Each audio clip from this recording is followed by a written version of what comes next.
Hey everybody, it's Debbie.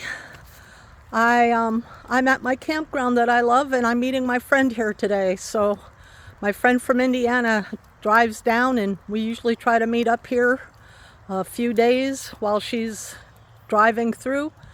Her husband, not accidentally, but her husband passed away. This is the 2-year anniversary for her husband passing away. So I'm just super proud of her for getting in her camper and driving down here by herself.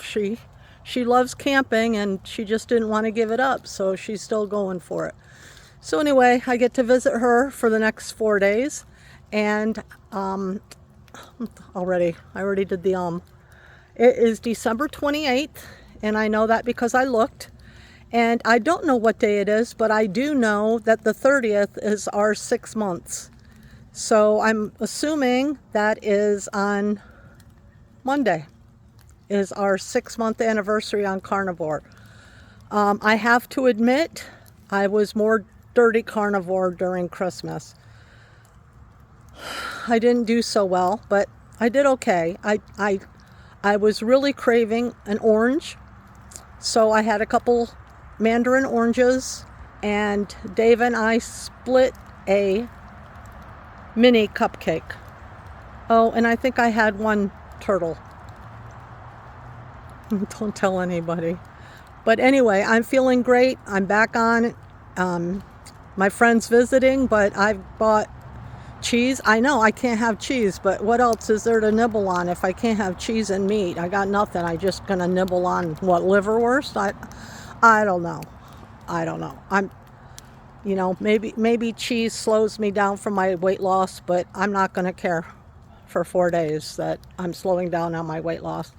I just want to continue to be healthy, and I'm doing my best to do that. I love my hair today. Let's see. We've been eating steak and hamburger, chicken wings. I have loved doing my chicken wings on the air fryer. They come out great. You just throw them in there, you wait 30 minutes, you shake them a few times, that's it. Chicken wings. So I've been loving those. Dave's not a fan, but he likes eating tilapia, and I don't care for fish. I love seafood. If somebody would come and cook and buy lobster for me full time, I'd be good. Like, I would have no complaints if I could have lobster, and if somebody else would get the meat out of the crabs. That my life would be almost perfect then. Is there anything else about carnivore? We're just both doing great. We both feel good. I wouldn't say, well, maybe I do feel energetic, but I don't know about all you, but when I get done with family for like 4 days, I'm ready to crash for a few days and not talk and not, I like being social, and then I don't.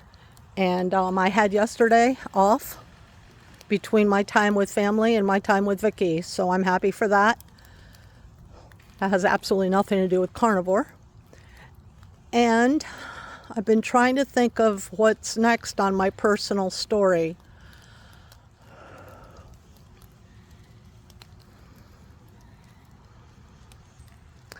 Well, like I said, that the pastor and his wife took me in, and we were working at I was working at his church, kind of as a youth pastor.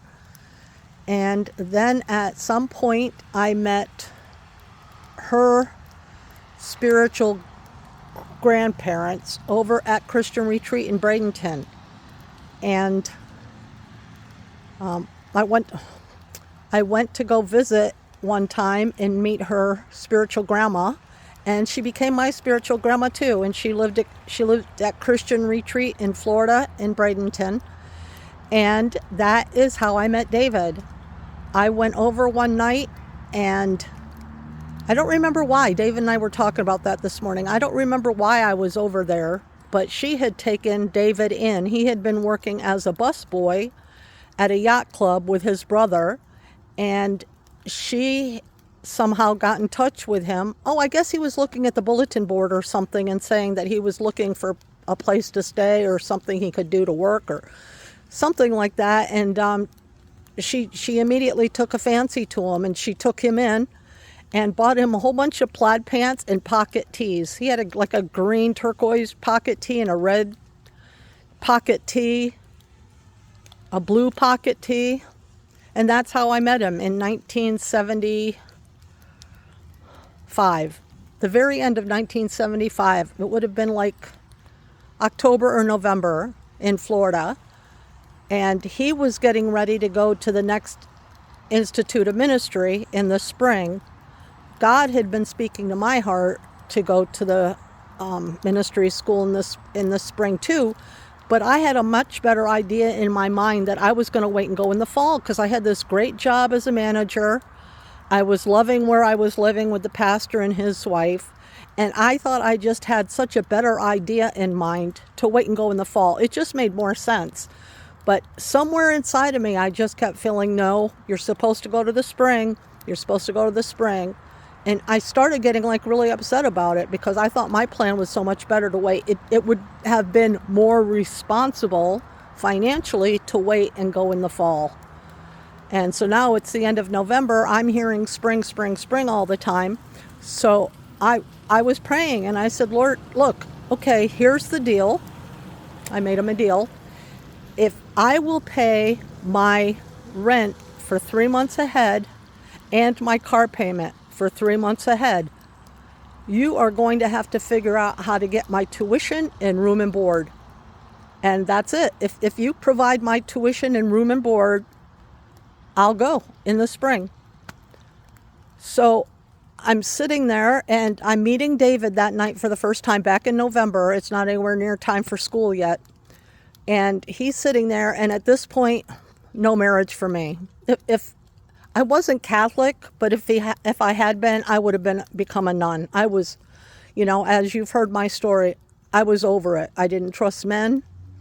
I didn't really trust people at all. So we're sitting there around the dining room table with my spiritual grandma. Her name was Katie, and her husband's name was Pappy. And it was Pappy and Katie Lee. And they were just fantastic people.